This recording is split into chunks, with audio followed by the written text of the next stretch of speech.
It begins in the middle of a desert silence, where the sun burns without mercy, and the horizon wavers like a mirage. Sand stretches in every direction, gold and white beneath a sky so vast it feels eternal. And yet, if you stand still long enough, if you let your eyes drift over the barren hills, you'll notice the faint outlines of something impossible, fragments of carved stone, weathered walls, and gateways leading nowhere. The air here is heavy, not with heat alone, but with the weight of something lost. This was once a city, a royal capital, built for a god the world would try to erase. Its name was Akhetaten. Today, we call it Amarna. 3,300 years ago, this place did not exist. There was only desert, an empty stretch along the Nile's east bank. But one man, a pharaoh unlike any other, stood here and saw not emptiness, but destiny.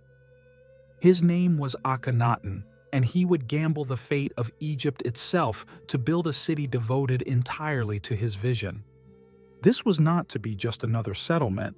It was to be the center of the universe, a place where earth touched the divine. Before Akhenaten, Egypt's gods were many, a vast pantheon with temples that had stood for centuries. Amun of Thebes was the most powerful, his priests so influential they rivaled the pharaoh's authority. But Akhenaten saw something else. Or perhaps he believed he did. He turned away from the old gods, declaring that there was only one, the Aten, the sun disk, giver of life to all. No idols of human shape, no hidden shrines cloaked in shadow. The Aten would be worshipped under the open sky, its light bathing the faithful. It was heresy. It was revolution. And Akhenaten knew the temples of Amun in Thebes would never bow to this new order, so he made a decision that stunned his kingdom. He abandoned Egypt's ancient capital and struck out into the desert to create a city from nothing. Here, he said, was the horizon of the Aten, Akhetaten. Imagine the sight in 1346 BCE, thousands of laborers, artisans, and officials flooding into the desert, erecting palaces of gleaming white stone, temples without roofs so sunlight could pour in, wide processional roads lined with statues of the pharaoh and his queen, Nefertiti, their faces carved with serene devotion to the sun. Houses rose for the nobles, modest dwellings for the workers, gardens shaded by sycamores, and palms carried in from the Nile's banks. The city stretched nearly 6 miles along the river, its walls proclaiming to all who approached, "Here is the seat of a living god." For a time, Akhetaten thrived. Courtiers walked through painted halls where scenes of the royal family played out in intimate detail, Akhenaten cradling his daughters, Nefertiti leaning toward him in quiet affection. In the great temple of the Aten, the altar stone stood bare beneath the sky, offerings of bread, beer, and flowers left to the sun's embrace. The old gods were banished from art and inscription, their names chiseled out, their temples left to decay. But revolutions are fragile things, and Akhenaten's was no different. Outside the city's walls, the empire trembled. The Hittites pressed from the north, vassal states rebelled, and the old priesthood seethed in quiet defiance.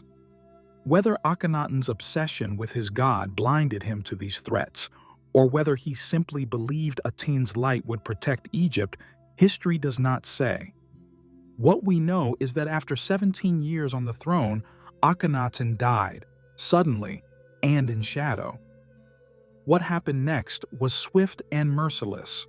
His successor, possibly his young son Tutankhaten, reversed the revolution. The boy's name was changed to Tutankhamun and the court returned to Thebes. The worship of Aten was abandoned. The old gods returned, their temples reopened, their priests restored to power. Akhetaten, the city of the sun, was left behind. The desert began to reclaim it. And here is where the mystery deepens. Because it wasn't enough to leave the city, they sought to erase it. Akhenaten's name was struck from king lists, his monuments dismantled or buried in rubble. It was as though he had never lived, as though the city had been a dream best forgotten. By the time centuries passed, no one even remembered where Akhetaten had stood. It would not be until the late 18th century that its bones began to emerge again. Travelers spoke of strange ruins along the Nile, too far from any known ancient capital to make sense. In the 19th century, early archaeologists traced the outlines of massive temples and palaces, and in the 20th, the city's plan began to take shape in detail. Streets, houses, workshops, stables, all frozen in time. It was unlike anything in Egypt.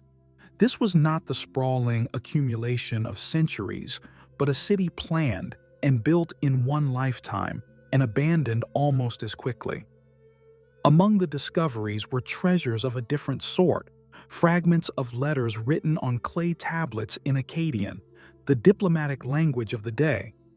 These Amarna letters, sent to and from foreign rulers, give us a glimpse into the world outside the city.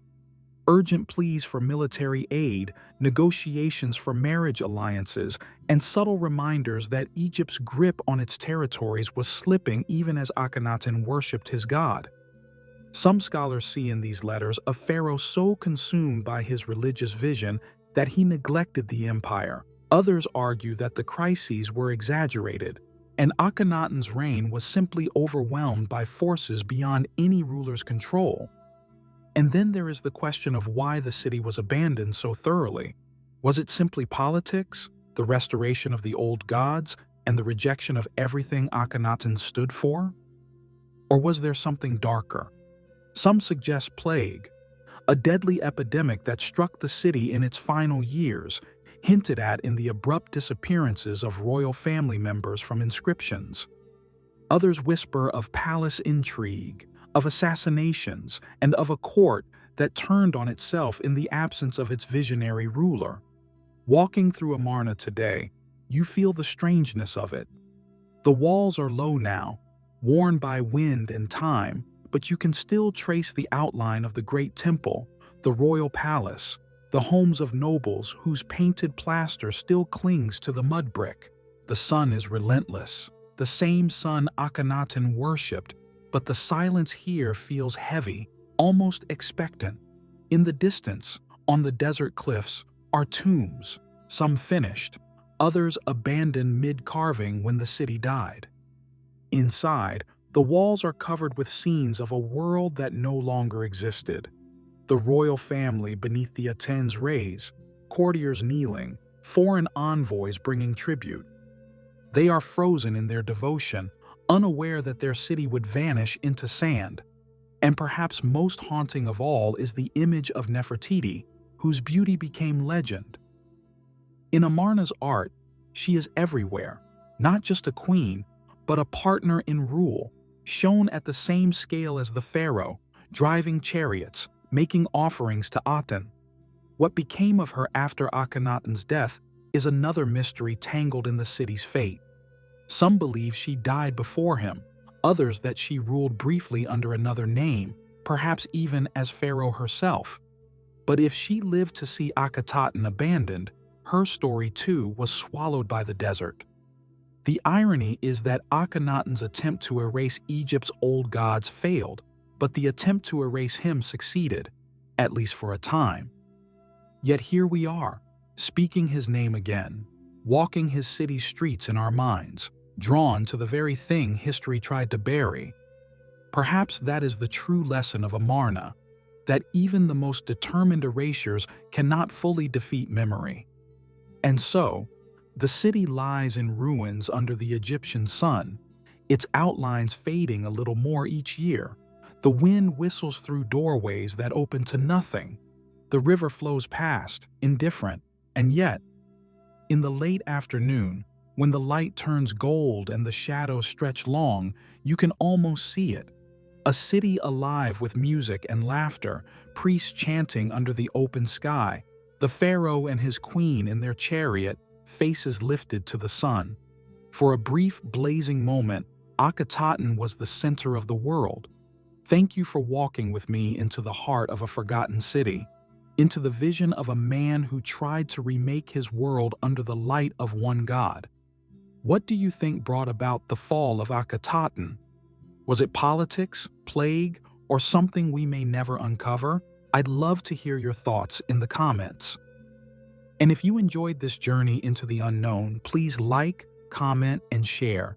It truly helps keep these stories alive.